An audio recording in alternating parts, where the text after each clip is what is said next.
goals, and big vision.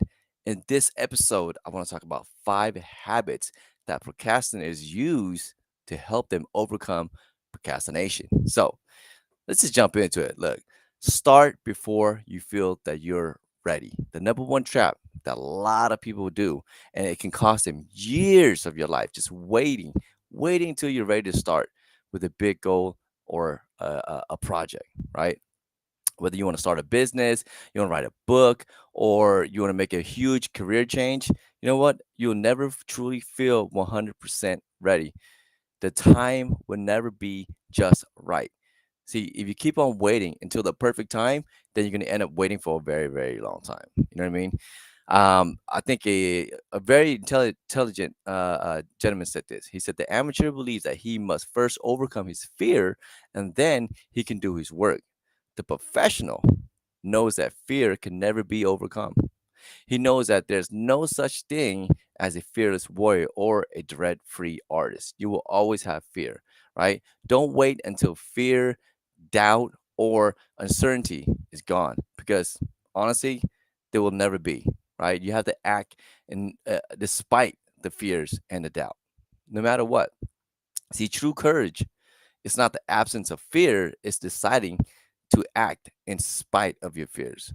So, start that business, even if you don't feel 100% ready. Start writing that book, even if you don't feel like you're a writer. You know what I'm saying? Start that program. Start doing what you want to do most because you know what? It's scary, but the sooner you get going, the sooner you start doing, start taking small actions, you're going to get there. And don't wait for motivation. You know what I'm saying? You see, if you rely on motivation to work on your task, your goals, you're going to fail. You know, David Goggins, he wrote in his book, he said, the one I said, was it, Can't Hurt Me. The only way to truly control your life is through discipline, right? See, the problem with motivation is that it's unreliable. It's just a temporary spark of emotions that you get, right? You get motivated all of a sudden, right? And then, but the thing is that it fades very quickly. You know, we feel motivated in the beginning of the new year, right? And then we have a resolution to maybe exercise, 3 times a week. And the first few days, you feel very motivated, right? And you can easily go through all your workouts. But after a few days, after the initial burst of the motivation fades out, and then you have more trouble getting yourself to the gym. You know what I mean? Next thing you know, you skip a few months, skip a few workouts, and you're right back to your old patterns, right? Because motivation is not sustainable, right? Motivation is temporary. It's a temporary burst of emotions, and that's all it is, and it fades. So stop depending on motivation. You have to develop a habit. Self discipline is the habit that you really need to develop. You know, by developing a habit of discipline, we can actually consistently, make choices and take actions that is aligning with our goals, even when you don't feel like it. So, man, start pushing yourself. How do you build self discipline? Push yourself more in the gym, take cold showers, go to the sauna, maybe discipline yourself to stay off your phone for the first hour of the day, or do like 3 to 4 hours of like deep work on whatever it is you're doing. Discipline yourself to read a book for 90 minutes without distractions.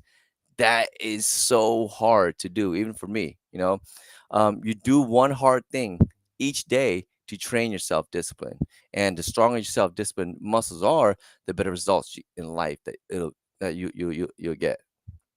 And also, we have to understand that you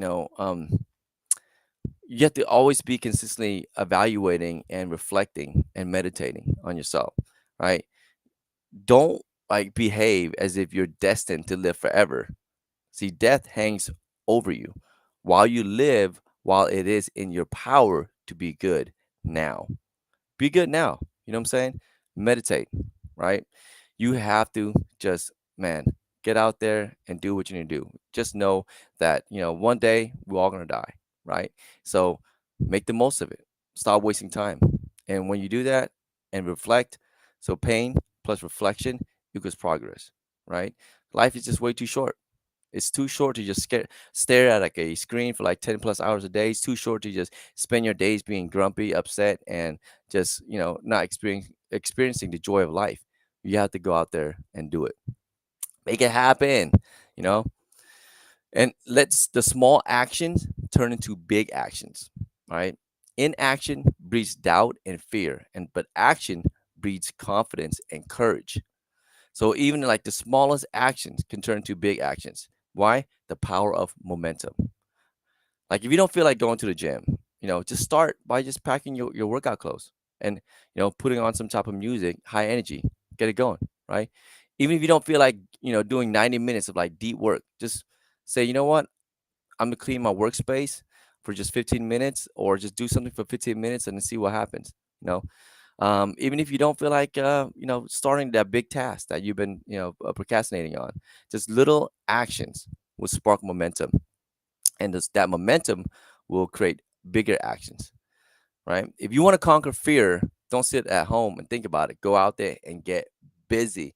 Just, get yourself to do something small to build momentum, and then use that momentum to conquer bigger, challenging tasks, right? A lot of us, we have this victim mindset. We don't take ownership. See, extreme ownership is a mindset that you have to own. You must own everything in your life, and there's no one else to blame but for yourself. There's no one else to blame for your circumstances at all. You know, a leader must own everything in his or her world, and there's no one else to blame.